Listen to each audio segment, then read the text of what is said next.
Okay, because sometimes I make a whole video and there's like a piece of chicken on my face or like there's something in my hair and I'm like, fuck, this is unusable now. Oh, I forgot to use this. All right. Hello.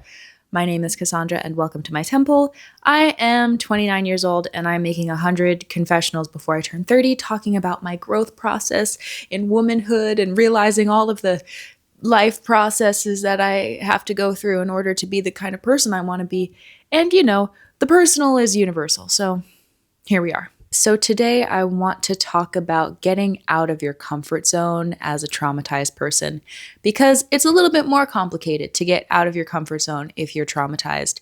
A lot of people I realize like really want something, like they're so gung ho about their dreams and they just go for them, right?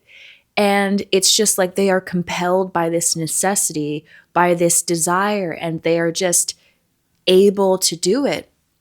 Other people who have trauma can want something so badly, want something for themselves so much, and still feel their feet glued to the ground. I want to unpack that a little bit because I'm in this process myself.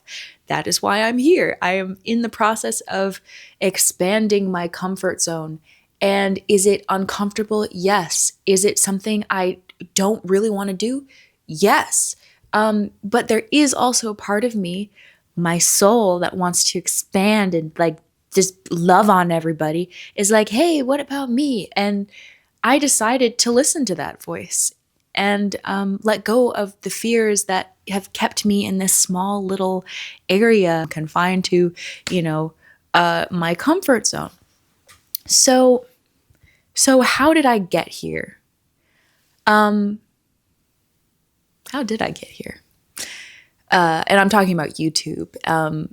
How I got to the space where I'm making a video every single day and allowing myself to be seen because this shit is uncomfortable. I want to talk about the inner child because our inner child, our inner artist will rebel against us if we have not cared for them properly. Our inner artist will boycott us if we have not given them the proper environment to express themselves. My inner child has lost trust with me because I entered into an abusive relationship, because I trusted someone who should not have been trusted. I have lost trust in myself. My inner child has lost faith in my judgment. Now things are quite complicated when it comes to trust. Being around other people in general tends to be anxiety inducing in a way that it wasn't before that relationship. And I've gotten so good at healing myself in my comfort zone, which is at home. I've gotten so good at self-comfort and creating a space for myself to relax and be at ease in the comfort of my own home. But as soon as I step outside, as soon as I'm around people I don't know, I feel unsafe again. And I was categorizing this as social anxiety. And yes, it is social anxiety. Social anxiety is just the mask of it. Deep underneath it, there is trauma. I don't trust people. I need for pristine, immaculate, social, emotional hygiene in order for me to feel safe around people. And here's the thing, right? Like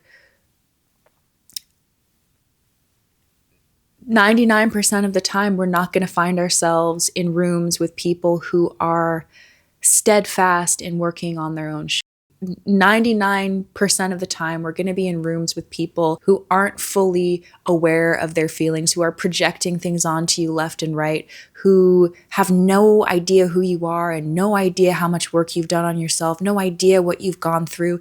And that's normal. That's okay. People aren't supposed to know everything about you when they first meet you. but navigating other people's projections of you, other people's thoughts about you, and not losing that sense of self, not being so overwhelmed that we lose ourselves in that process, is something we must go through. We must give ourselves exposure therapy and rub ourselves up on our environment like freaking Nemo and the anemone, and get used to its stings so that we can exist beyond our comfort zone, because we have to be seen. You know, us little homebody creatures who are brilliant at creating medicine, and we've created so much medicine for ourselves. It's time for us to share that. It's time for us to be seen in that. It's time for our medicine to exist in a space outside of our homes, because other people can benefit from the work we've done in our own labs of like, oh, this really works and that really works. And you know what? I know if this works for me, this is going to work for someone else. And so that's why I'm here. Okay. And like I said, in pretty much all of my other confessionals so far, there's a part of me that doesn't want to do this, that is uncomfortable doing this. And for a while, I was allowing my inner child that was scared to run the show, right? So my inner child, it came up as, I just don't want to do it. I don't want to do it. I don't feel like it. And I made that valid. I was like, you know what, girl? If you don't want to do it, you don't have to do it. Now, as a wizened, almost 30-year-old, I understand that the way I need to talk my inner child out of that thinking, talk my inner child out of that comfort zone, is to say, listen, this is how I talk to her. I say, listen, baby girl, I promise you, if we are in an unsafe environment, I will take you away from there. But you have to start getting used to other people and other environments besides this one. I know it's hard. I know it's uncomfortable. I know people's projections of you and their ideas of you make you feel really unsafe and unseen and make you want to run away. But I'm going to lead you into these other environments that feel uncomfortable, because we're going to get stronger because of it. And that actually everything we could ever want is outside of our comfort zone. And I know you want to be seen, and I know you have these gifts that you want to share, and you want to be of service to other people and help people grow and expand their perspectives and love themselves truly and learn how to take care of themselves, especially people just like you who have experienced trauma and want to free themselves. You have gotten so good at liberating yourself, and now it's time to help other people do the same. But in order to do that, I'm going to need to hold your hand through this process. And I know you don't want to. And I get that. And I know you haven't been able to trust me before. But I need you to trust me now. And it's going to suck for a little bit. But the world needs you. And it's okay to show up scared. It's okay to show up with resistance, because you're doing it for a greater purpose. There is a difference between being overwhelmed and being threatened. I want to talk about this overstimulation. If you're like me and you're traumatized and you get overstimulated quite easily, it's important to recognize that overstimulation is not a threat. It makes you feel scared. It makes you want to run back home to your comfortable little cozy place and take a bath and drink some water and nourish yourself and have some tea. What I was doing before was, as soon as I got overstimulated, I would say to myself, oh my God, that was awful. That was so terrible. You're not being threatened. It is a very visceral experience, but I think when you give yourself some exposure therapy and you reframe your overstimulation as, my body is trying to sense where a threat is coming from, and it can't because there are too many signals going off right now. I can't locate where the threat is. I can't locate, but there is a threat somewhere, and I don't know where it is.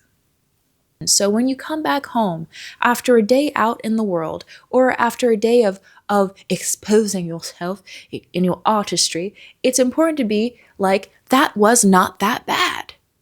Instead of, Oh my God, that was so terrible. That was so awful. And it wasn't. It was not. Because you got to put things into perspective about what other people are experiencing in this world, okay? And it's not the suffering Olympics, but it is putting your shit into perspective. Was it that bad? No.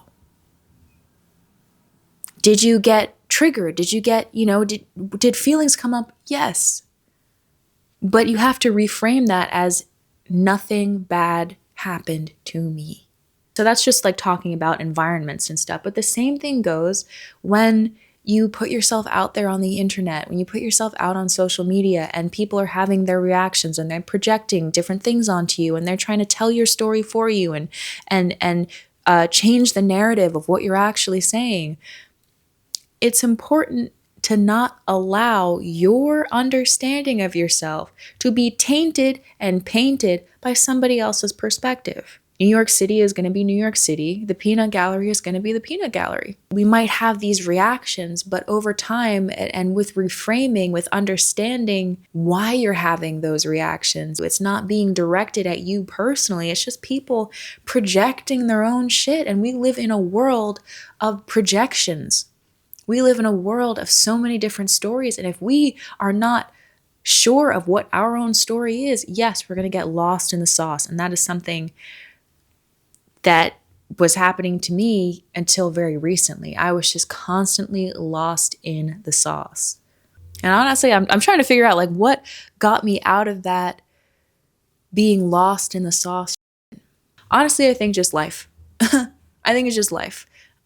Maybe I'll make another video about how I strengthened my sense of self after trauma. Maybe that is something I'll do in the next video. But this is what I wanted to say in this video. And yeah, that's all I have to say. Okay, bye.